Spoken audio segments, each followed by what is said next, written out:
Thank you, Kayode Oladapo, MD Godrej West Africa. We're moving right into the panel session.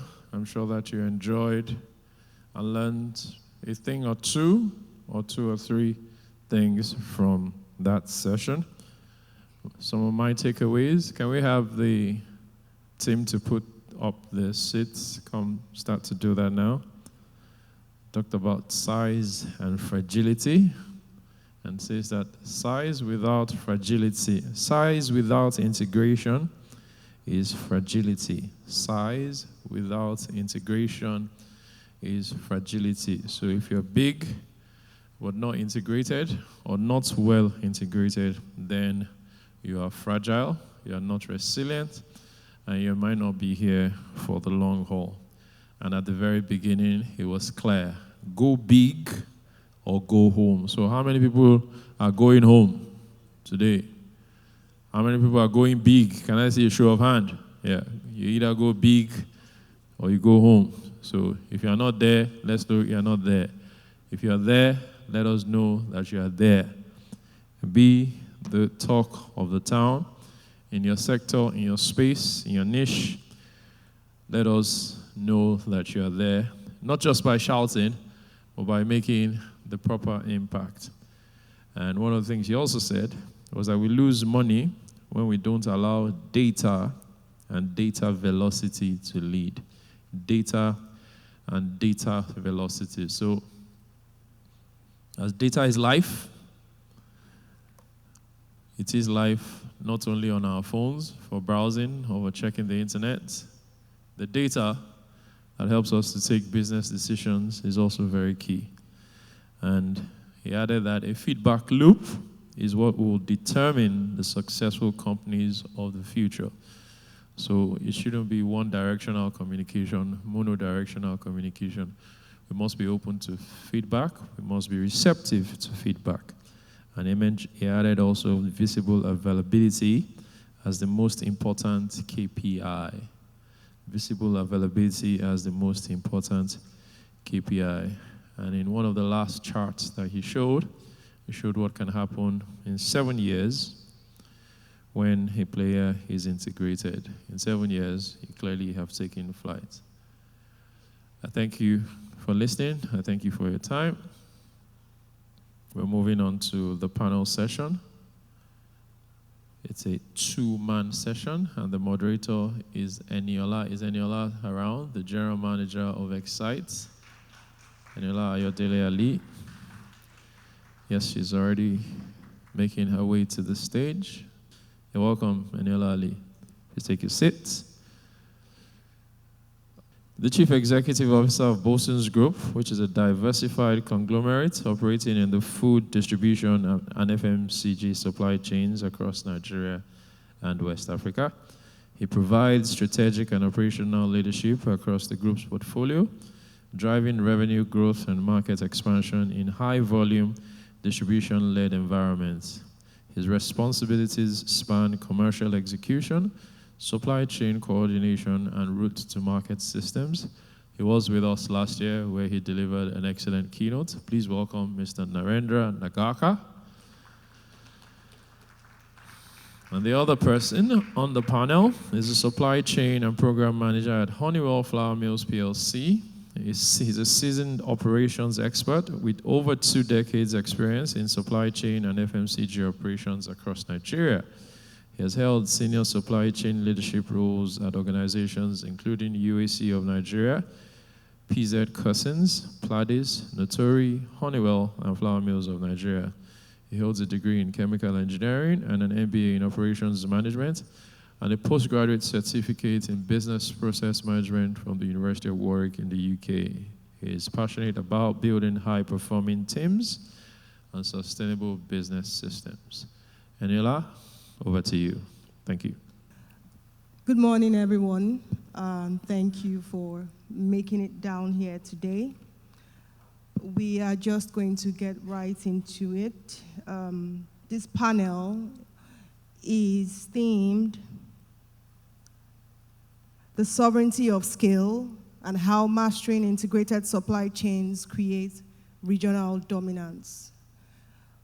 We just listened to our keynote speaker, Kayode Oladapo, and from his speech, we could take away, or I took away 3 things that were key to me. He said, sovereignty is no longer about ownership, it's about control. It's about having the maximum control on the end-to-end process. Process in this instance will be your supply chain process. He said that the businesses that scale have 3 things: cost sovereignty, availability sovereignty, and resilience sovereignty. Another key takeaway from his discussions were how information must move faster than products to achieve supply chain excellence, and that decisions could no longer be made on a whim, and data is not a luxury that anybody cannot afford. We have an exceptional panel with us today, bringing perspectives from distribution, manufacturing, and multinational operations across Africa. Narendra was our keynote speaker for last year, and he gave us some powerful insights last year. So thank you again for making it down today, and thank you for being a part of the panel. So we'll just get right into it. The first set of questions will be general, and we can start with you, Narendra. The question thus: how can companies build a supply chain for efficiency and regional dominance?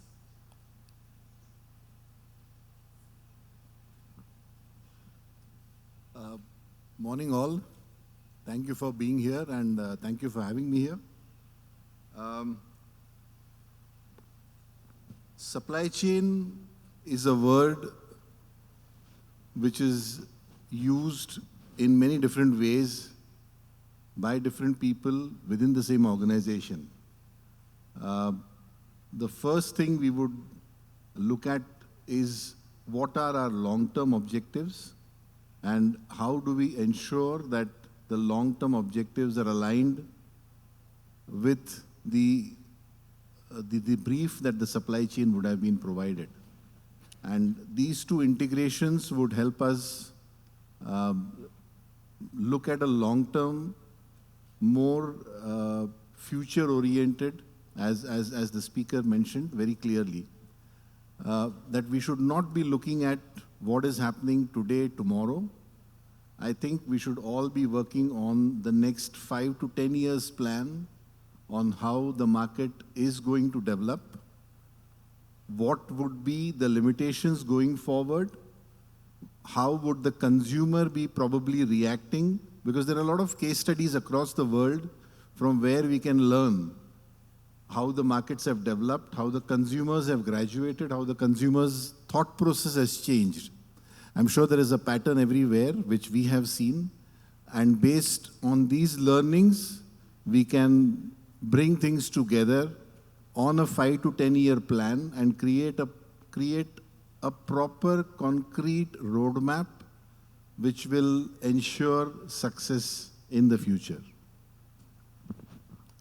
Thank you.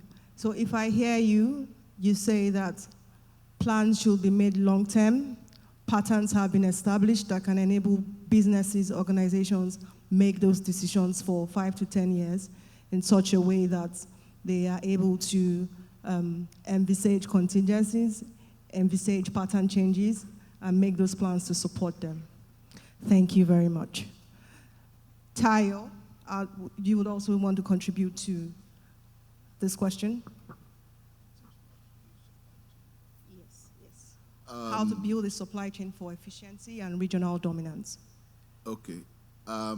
We must understand the complexities of the market that we operate in. And there are so many tools to use, so many processes and tools. It's unfortunate that in Africa, we adopt most of the technology for the wrong reasons. I see a lot of Nigerians watch home videos on AI, build content on AI, skits on AI. You'll be shocked the amount of power you have to do predictive analysis, to understand trend, to understand demand pattern, to understand the effects of shocks and disruptions in your supply chain that you can achieve with AI. Okay? We talk data. I used to have an analyst that I converted from being a data analyst to a program analyst. If your data does not communicate insight, it's a wasteful venture.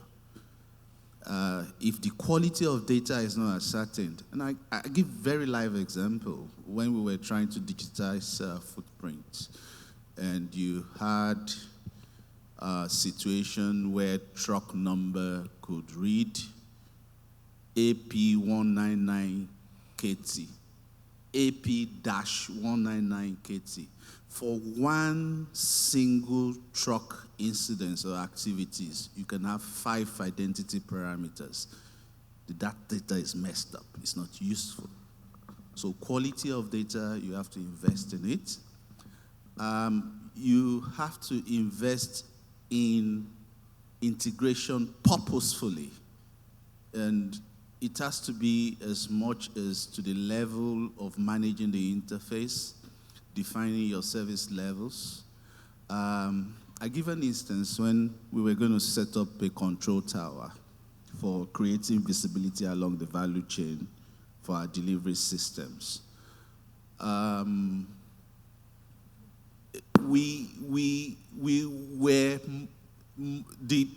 business was more focused on looking at the dashboard. And I said, that's not the first point. We had to build first a single source of truth. Yeah. We had to build first a correct master data that drops all our transactional details in that single source of truth, which is supposed to be a data pool. And from the data pool, you can then develop your logic. You can then build a comprehensive dashboard. And your dashboard can have all the features that you need. So it's not the razzmatazz that the vendors are sending to us about the dashboard that is important. It's about the quality of data, the quality of decision, and like Kayode said, the velocity itself it matters. You can be in your kitchen cooking a wonderful meal for me, and I'm dying of hunger. By the time the meal is ready, I'm gone. So it's of essence that we build speed into our supply chain when designing it. And then there's another thing called capabilities. We tend to trivialize capabilities. People as a resource, we drive all of these things. If you don't invest in people to build capabilities, if you don't invest in cross-functional capabilities such that when I'm talking from supply chain, my IT person can understand what I'm saying and he designs the right thing for me that provides the right solution. When I'm building my cost-to-serve model, my financial analyst must be able to link up and provide the right templates for me that I can reason with. I'm not having that supply chain. So capability is of essence. Scenario plan is of essence. There would always be disruptions. Today is Israel-US war, some little bit of pockets of Ebola here and there. There was COVID. There would always be disruptions. And part of what we are engineered as supply chain people to provide to businesses is how we manage risk or we take opportunities of all the current realities. So you must build that capability to be able to do scenario plans. So anyhow it comes, you are ready, made for solution. So those are a few tips that I think should be features of your supply chain. Thank you. Thank you, Tayo, for that powerful perspective. Just to chip into what you had said, Excite is the convener of this RTM, and I know that we have a, how do I put it now? we serve a variety of business types. And one of the predominant issues we have come across in our time serving these clients is having their data in silos. And you have a company who does not have a single source of truth, who has taken no time in consolidating their data, and they tell you they want AI. And it's like a child who has not learned to crawl, has not learned to walk, and says, I want to run the 100-meter Olympics. So there are steps to these things, there are levels to these things. First, consolidate your data, right? Then you can then start, trying to analyze get insights from that before we can then move into predictive demand, predictive forecasting, AI, and the likes. So thank you for that powerful, powerful perspective. Narendra will come back to you. As CEO of Bolson's Group, you oversee extensive distribution networks across Nigeria and West Africa. Infrastructure challenges in our regions are real. We have poor roads, port congestion, unpredictable transit times, yet companies still need to deliver consistently and profitably. How do you keep a massive supply chain integrated when local infrastructure is so unpredictable? I think what came out of the discussion last year and what also came up during some of the sessions here between yesterday and today, and even now when Mr. Tayo was speaking, what is most critical is data. Because at any given point in time, more than 50 to 60% of the events are predictable. Rains would come at the same time, flooding would happen, bridges will fall, trucks are not available, cows are not coming from the north to the south. That kind of cycle keeps continuing in a periodic manner. So as long as you have a supply chain team which understands these patterns, pre-plans activities, I'm giving very basic examples. I'm not going into the nitty-gritties and the details of this. I'm giving very basic examples which everybody who has worked or lived in Nigeria would understand. You can then look at creating your hubs and creating your supply chain and distribution, procurement, based on what you have experienced and learned over the past few years. So for example, when there's flooding, there's normal, the movement of trucks to the north reduces. So is there a possibility that before the rains start and you have a non-perishable product, you could move the products to your northern bases and create a stability in the environment in terms of goods availability, not only from a profitable perspective, but what also matters is how do you keep your consumers and customers engaged? Because now that, competition has started playing a very major role and we are going out of the phase of, demand and supply, we are going into a phase where there's competition and people are really trying to cut each other. Your presence at any given point in time at the consumer point becomes very, very critical. And as they say, if you're off the shelf, you're off the mind. If you're off the mind, you're out of the pocket. Once you're out of the pocket, putting yourself back into that is another effort and time. So the more you learn from your experiences, data, that is where you really create a niche or a segment for yourself where you become indestructible. Most of the companies, if you look at the soft drink companies, why do they go through the hassle of distributing their products themselves? It's a major, major headache.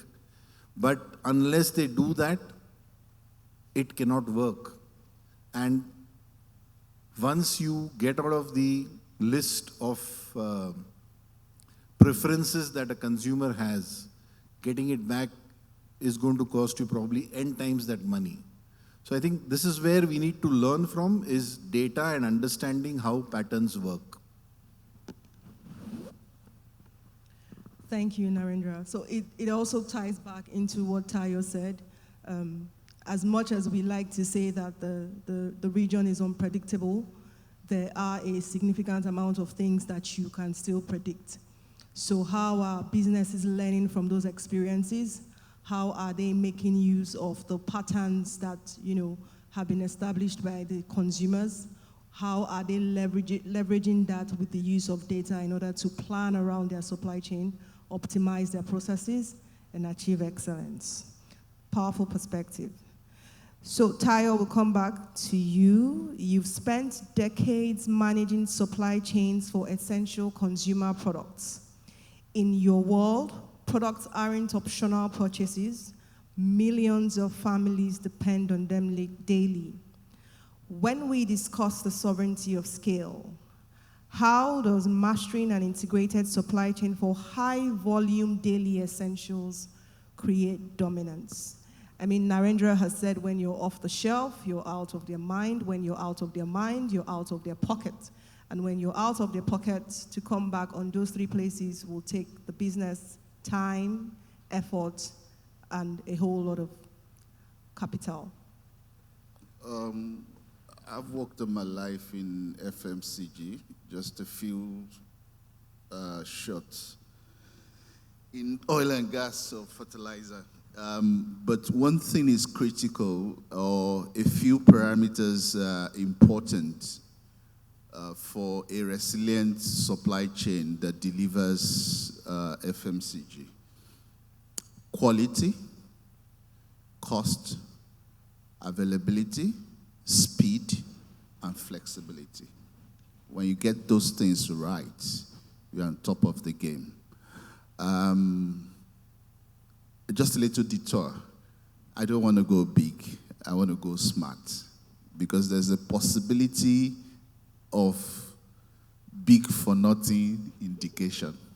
But you can't be smart for nothing, So get smart about these 5 parameters. Build quality process, invest in quality people, get the right technology, create the right platform, create the right integration, and create quality products.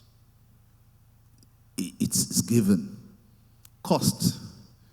The margins in FMCGs are so small. So size is important. Scale is important. Being big is important. Volume is indicative of being big. But with it comes how you manage costs on unit level. You must be able to relate your costs to unit level. So I give you an instance. 20 billion naira sounds like some big money, But what volume do you move with that 20 billion? Per unit, per ton, per bag. You must be able to relate all your cost inferences to that minute level that you are able to compare for cost advantage. If you are not able to do that, then there's going to be a problem. All your activities that generate cost and waste must be tracked. And you must be able to tag your processes in a way that you are able to measure the cost indication along the flow. That's very important. Your cost to serve must be clear as a way of checking your margin health. If you are not clear about it, then there's a problem, okay? So the generic cost of products, sourcing cost, manufacturing, they are also very important. Now you have speed, and that's where the application of technology also comes in. You digitize your footprints, ensure that all data generated with the transactions are tracked. You have them in one place. You must it's better to take a wrong decision than not to take any. Okay? So, the speed with which you process data is also very important. The speed with which you take decision is also very important. The speed with which you execute on that decision is also very important. If there's a disconnect between getting the information, processing the information, and executing the insights from the information, you are losing market. It's very critical to have all of that. And then the generics, my vehicle turnaround time, my processing time, my dwell time, all have to be well managed in terms of speed indications. Now, for availability, any threat to, first of all, there's something called, there's a chart on demand complexity and supply complexity, Potic grid. It tells us that in commodity sector, availability is the most critical. Okay? So any threat, right from raw material to production floor to customer locations in terms of inventory availability, shelf presence, is a threat to you in the market. And all insights you can get from your data, all insights you can get from your trend analysis, to ensure that you do not get to a situation where you stock out along the chain, must be put in place. The strategies to manage vendor from supply point of view is important. So you must have heard of things like VMI.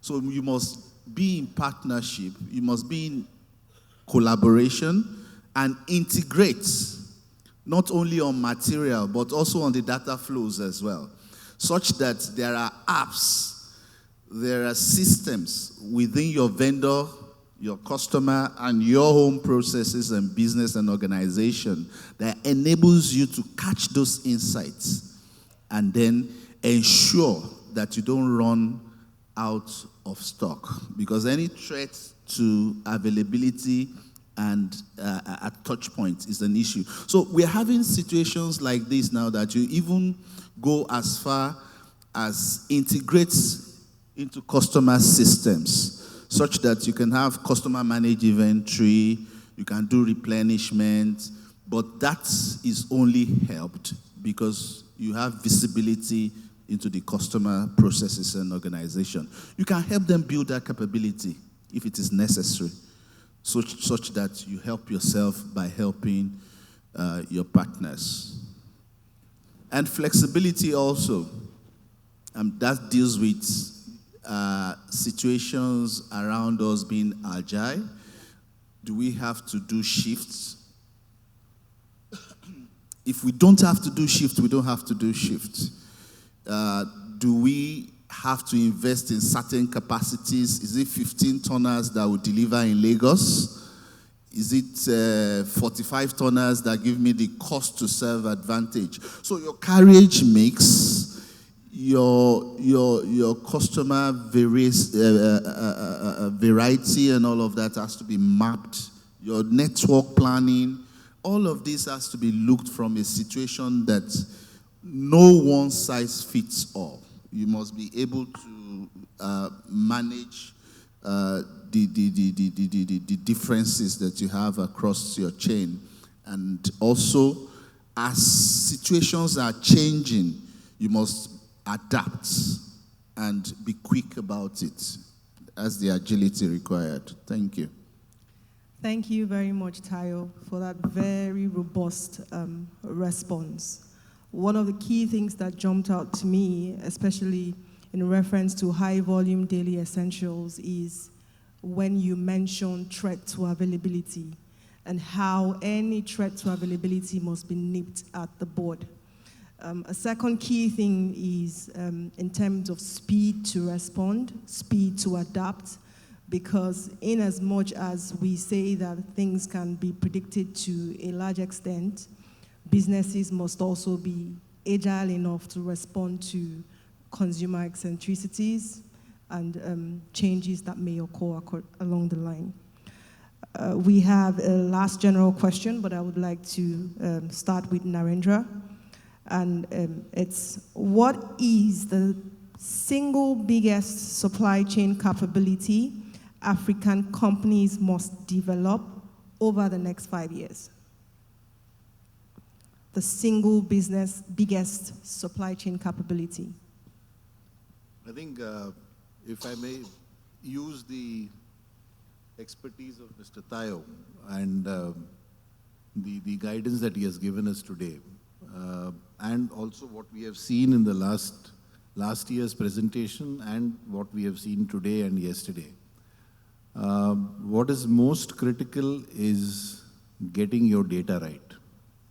I think that is the answer to every problem that you face. Once you have a set of data, and of course related to that, people who would be able to interpret that data, you must have smart people to do that.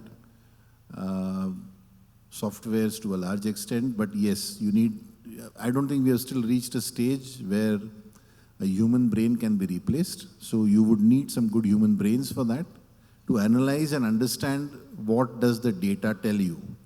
Because, you know, a very simple example, you could have an open book exam. I mean, you could go to an examination center and give the books to each and every student, but unless the person understands the question and understands what he or she is supposed to answer, those books make no sense. So it's very critical that you need to have people who will understand what to read, where to read, how to interpret it, and what would be the possible solutions. That is where the key information or the key future points lie. So data which has been collected over the years, data which has been collected from your partners, from your suppliers, from your customers, from your consumers, from your staff, data from everywhere is as critical and as important to help us make decisions in the right way and probably in the most optimized way. As Mr. Tayo also rightly said, there is a possibility we can go wrong, but that should not stop you from taking decisions. That should not stop you from moving forward. Because the more you make mistakes, the more you learn. The more you learn, the more prepared you are for the future. So again, coming back to your question, I think data is the single word I will use to ensure that you are taking decisions in the right way with the right background in mind. Absolutely. Tayo, do you want to chip in there? For me, is information systems. Yeah, I think it's an elevation of data. Information systems is very critical. Scenario plan is very critical. And future is collaboration using those tools. Collaboration right from your customer, internally. You'll be shocked at the level of loss we have because people choose to work in silos. Internal collaboration is of utmost critical importance, as well as the external collaboration and integration that is required with customers and vendors. Information systems, collaboration, and scenario plans, because there would always be disruptions. And the organization of the future is supply chain. The competition, the differentiator for businesses eventually will be how smart your supply chain is. Check Walmart, it's supply chain, it's information systems. Thank you. Thank you very much. I don't know, do we have time for audience questions? Okay, we already have that on the screens. We'll just take one. We'll possibly take, yes, okay, the one with the largest amount of votes. In fragmented markets, what is more important, expanding reach or improving control, and why? Narendra, do you want to go first? Yeah. Okay. It's control. It's simple. And see, control is not about bullying your partners. It's not about dictating to your partners. It's about building a culture of integrated information share and review. It's about developing joint systems that deliver solution. It's about creating visibility along the value chain, working with your partners. It's about reviewing for trends. It's about reviewing for indications of insights. It's about building predictive systems that has the ability to adapt and is agile for changes, for challenges that we see. So it's control. It's control. When you are in control, see, we will ever remain fragmented. No one knows it all. No one have it all. So the more you reach out for effective integration and collaboration, the better it is. And that lies with control, really. It's what you know that you can process, that you can act on. Thank you.